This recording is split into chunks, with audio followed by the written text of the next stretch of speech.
कल्पना कीजिए, एक ऐसा राजा जिसने सत्य की रक्षा के लिए अपना पूरा राज्य छोड़ दिया, जिसने अपनी पत्नी और बेटे तक को बेच दिया, और जब उसका बेटा मृत पड़ा था तब भी उसने धर्म और नियम को नहीं छोड़ा। आखिर कौन था वो महान राजा? ये कहानी है सत्यवादी राजा हरिश्चंद्र की। ये कहानी उस वक्त की है जब देवता धरती पर अपने भक्तों की परीक्षा लेने के लिए आते थे।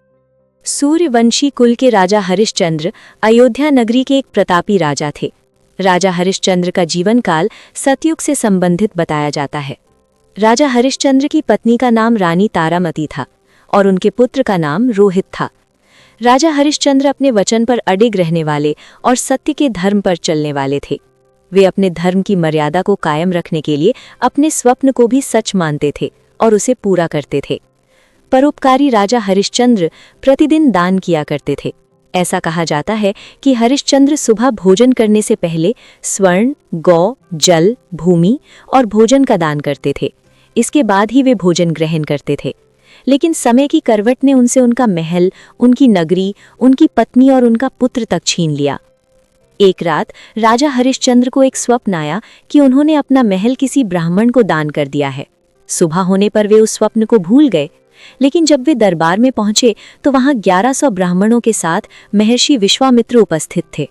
राजा हरिश्चंद्र ने उनका स्वागत किया। तभी उन्हें अपना स्वप्न याद आ गया।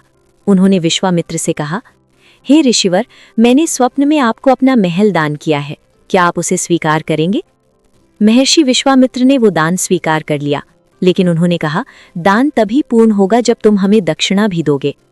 महर्षि विश्वामित्र ने कहा कि उनके साथ आए 1100 ब्राह्मणों को दक्षिणा देनी होगी। राजा हरिश्चंद्र के पास अब कुछ भी नहीं बचा था।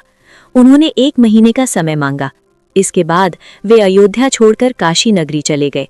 काशी में उन्होंने काम ढूंढने की बहुत कोशिश की, लेकिन उन्हें कोई काम नहीं मिला। समय समाप्त होने वाला था। तब रानी तारामती ने कहा, आप मुझे बेच दीजिए। राजा हरिश्चंद्र ने कहा, पति होते हुए मैं तुम्हें कैसे बेच सकता हूँ? लेकिन रानी तारामती ने अपने पति के धर्म की रक्षा के लिए स्वयं को बेचने का निश्चय किया। काशी के बाजार में एक पंडित ने उन्हें 500 स्वर्ण मुद्राओं में खरीद लिया। रानी ने वो धन राजा हरिश्चंद्र के चरणों में रख दिया। रोहित अपनी मां से लिपट गया। तब पंडित ने रोहित को भी 100 स्वर्ण मुद्राओं में खरीद लिया, लेकिन अभी भी धन कम था। तब राजा हरिश्चंद्र ने स्वयं को भी बेच दिया। एक चांडाल ने उन्हें 500 स्वर्ण मुद्राओं में खरीद लिया। अब राजा हरिश्चंद्र का काम था शमशान घाट पर पहरा देना और अंतिम संस्कार के लिए कर वसूलना। एक दिन पंडित जी ने रोहित को फूल लाने के लिए भेजा।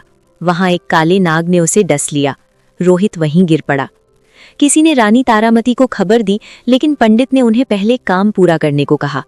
रानी का दुर्भाग्य देखिए, उनका बेटा मरा पड़ा था और वे उसके पास भी नहीं जा सकती थीं। जब रात हुई तब वे बगीचे में पहुंची। उन्होंने रोहित को उठाया और शमशान की ओर चल पड़ी। उनकी आवाज सुनकर शमशान के रक्षक जाग गए। वो रक्षक कोई और नहीं, राजा हरिश्चंद्र ही थे। लेकिन रानी उन्हें पहचान नहीं पाई। राजा ने कहा, यहाँ अंतिम संस्कार के लिए कर देना होगा। रानी बोली, मेरे पास देने के लिए कुछ नहीं है। राजा बोले, तो अपने वस्त्र का आधा भाग दे दो। उसी समय कुछ लोग वहां आ गए और रानी पर चोरी का आरोप लगा दिया। चांडाल ने राजा हरिश्चंद्र को तलवार देकर कहा, इस स्त्री का सिर काट दो। राजा के हाथ कांपने लगे, लेकिन रानी तारामती बोली, आप अपने हाथ मत रोकिए। धर्म की रक्षा सबसे बड़ा कर्तव्य है। अगर धर्म नष्ट हो गया तो सब नष्ट हो जाएगा। जैसे ही राजा हरिश्चंद्र तलवार उठाने लगे, उसी समय भगवान प्रकट हो गए और उन्होंने राजा का हाथ पकड़ लिया। महर्षि विश्वामित्र भी वहां प्रकट हुए। भगवान बोले, राजन, ये सब आपकी परीक्षा थी और आप इस परीक्षा में सफल हुए। भगवान ने रोहित को जीवित कर दिया। राजा हरिश्चंद्र को उनका राज्य वापस मिल गया और तभी से संसार उन्हें सत्यवादी राजा हरिश्चंद्र के नाम से जानता है। इस कहानी से हमें एक बहुत बड़ा संदेश मिलता है, धर्मो रक्षति रक्षितः, अर्थात जो व्यक्ति धर्म की रक्षा करता है, धर्म उसकी रक्षा करता है। अगर आपको सत्यवादी राजा हरिश्चंद्र की ये प्रेरणादायक कथा अच्छी लगी हो तो कमेंट में ज़रूर लिखें कि सत्य की हमेशा विजय होती है। और अगर आप ऐसी ही सनातन धर्म की सच्ची और प्रेरणादायक कहानियाँ सुनना चाहते हैं तो वीडियो को लाइक और चैनल को सब्सक्राइब ज़रूर करें।